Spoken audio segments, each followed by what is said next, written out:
You can't handle the truth.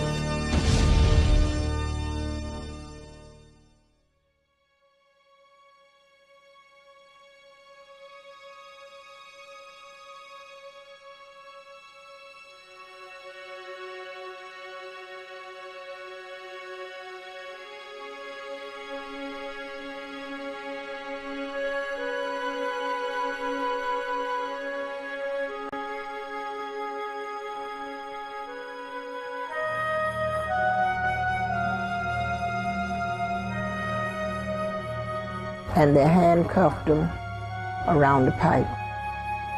And they beat them, and they beat them, and they beat them. They drove down the road a couple of miles. She said that all 4 of them raped her. People want to put it aside and move on, but it's something that always will be here.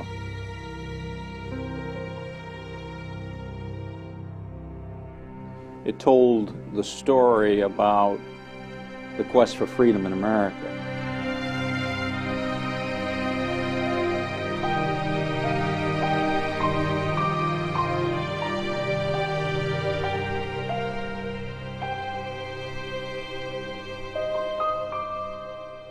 First, it was just hard to get a sense of what really even happened. There was a young couple, the Pagets, Willie and Norma Paget. They were coming home late at night. Their car broke down. They pulled over to the side of the road. Willie Paget was trying to get the car started. And that's the point where sort of the story separates, and you kind of have 2 completely different versions at that point. The story that they told was that a vehicle came by, saw that they were in distress. It was 4 black men that offered to push the car off and help them, that after a period of time they stopped pushing the car. Willie Paget had a discussion with them. They quarreled. These men supposedly jumped him. He supposedly defended himself, struck them with a stick, but they overpowered him, took his wife away in their car, and that was the last Willie saw of her until the next morning, early Saturday morning, when he was reunited with his wife, and she said that she had been raped.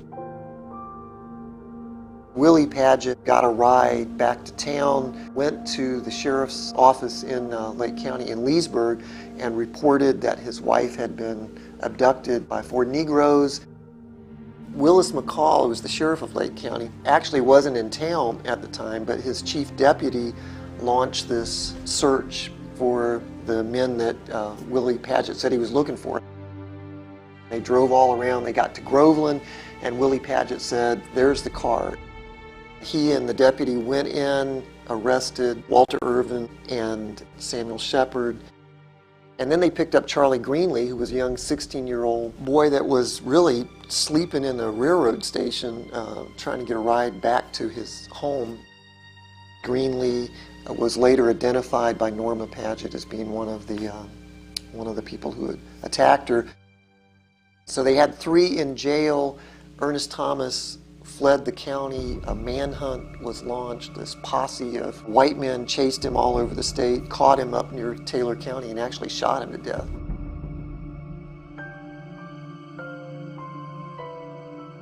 It's a point of some controversy whether Norma, in fact, had made up a story that she had been raped.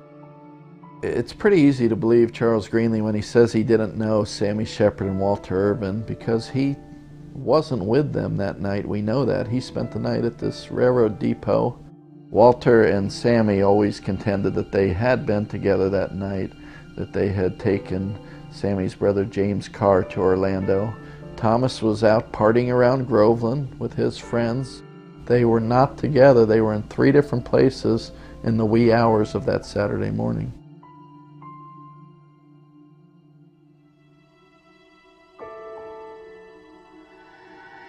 This is easy for the authorities. This gets a lot of people off the hook. Norma Paget's husband was known to have been fairly brutal with his wife. They had broken up at one point, and her father had told him I don't want you causing any more trouble for my daughter. And apparently, he had done something to her that night, and they may have been concerned that her father was going to take action against him and may have needed to come up with a story to explain what they were doing. For Sheriff Willis McCall, his primary job was to turn out citrus workers, and historically, the Grove owners had turned to him to supply black workers. But after World War II, blacks returning from the Army didn't want to do this. They wanted something better. And so, by bringing these people to justice, he's able to solve several problems that he is facing. He is going to show two of the blacks who have been known to not want to work in the fields and to want no part of the citrus industry. He's going to show them, you better do it my way. They all seem to have been brought together because of this crime. Just happenstance, really. What happened after the initial 3 defendants were arrested was riots broke out. Black neighborhoods were being shot up, some houses were burned, mobs were sort of circling through Groveland. Several nights of rioting went on to the point that the governor of Florida, Fuller Warren, had to call out the National Guard. It was a huge story all over the country. I remember seeing sandbags, and I remember seeing a .50 caliber machine gun. And at that time, people that lived on one side of the town, black people per se, if they wanted to cross over to the other side of town, there would be a National Guardsman. He would get on the hood of the car and ride with them on the other side, I guess for their own personal protection. They burnt down about 3 houses in Bay Lake.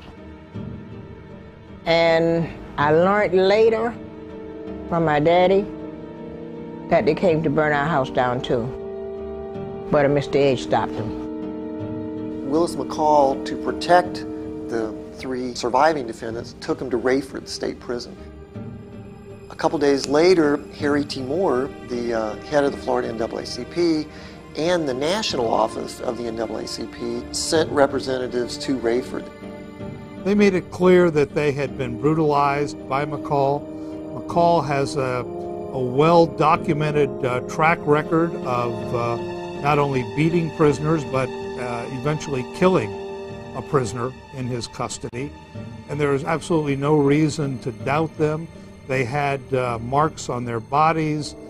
They had cut marks on their feet from glass. It is clear that they were brutalized by McCall or his deputies while they were in custody as he tried to get a confession from them. So Harry T. Moore and the National NAACP immediately began charging McCall with brutality and with violating their constitutional rights, and ended up really representing the Groveland defendants as the trial came up.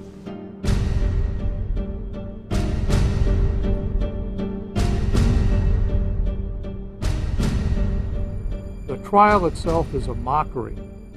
The Orlando Sentinel, even before the trial begins, has run a front-page editorial cartoon showing electric chairs that they intend for these young men to occupy.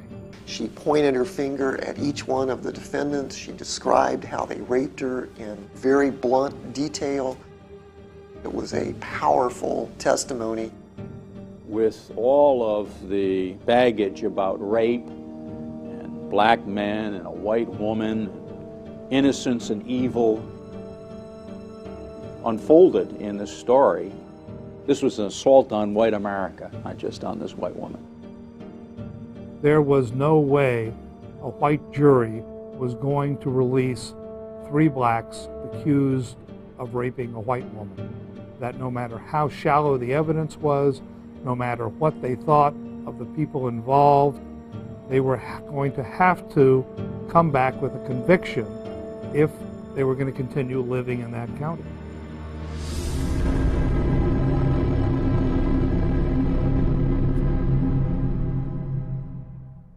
The court rules, they have to have a new trial.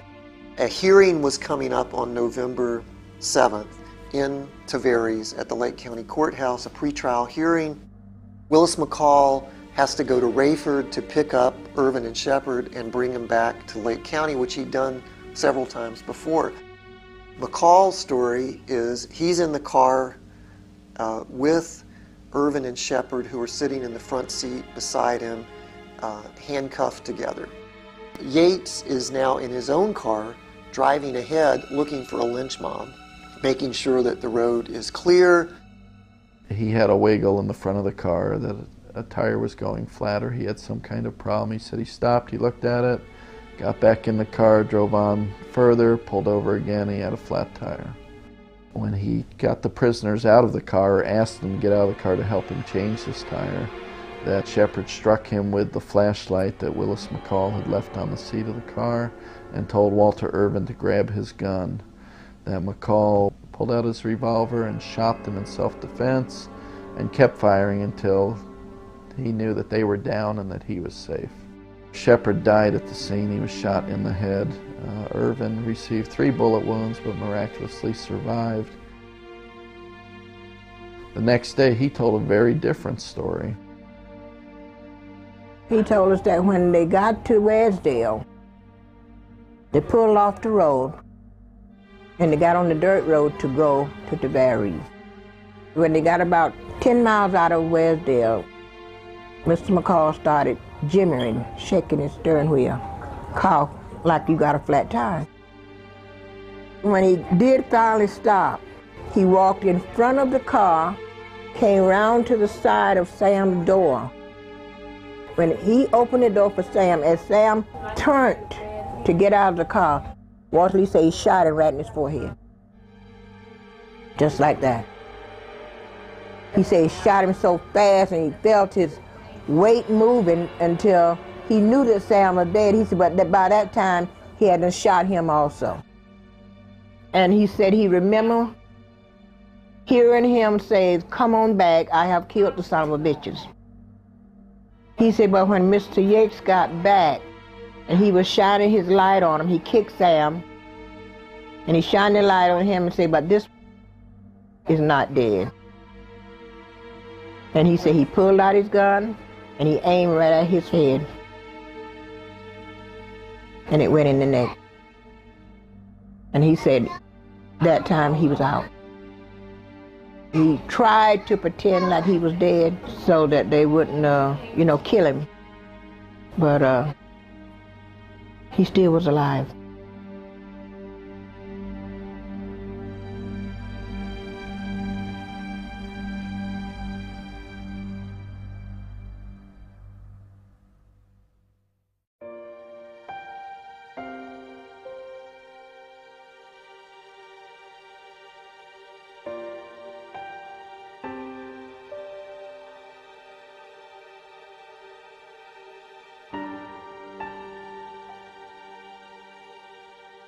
It was such a polarizing event, and both sides sort of had pretty extreme positions on it. I mean, the white press in Florida portrayed it as a rape case, what a horrendous thing, and look what these young black men did. The black press and more liberal papers in Florida portrayed it as sort of a racial atrocity.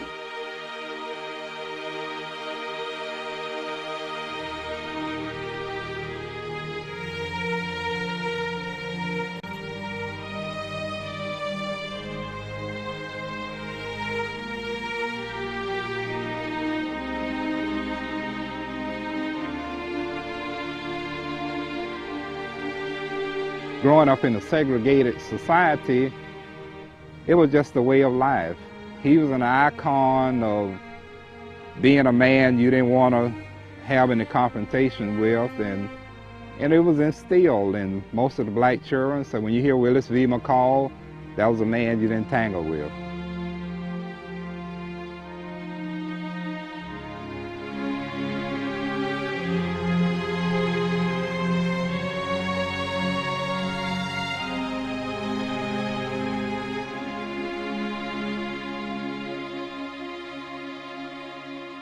we're fully capable of doing these things again, quite frankly. And we didn't know that about ourselves. And only when we know that about ourselves, I think, are we equipped then to deal with it.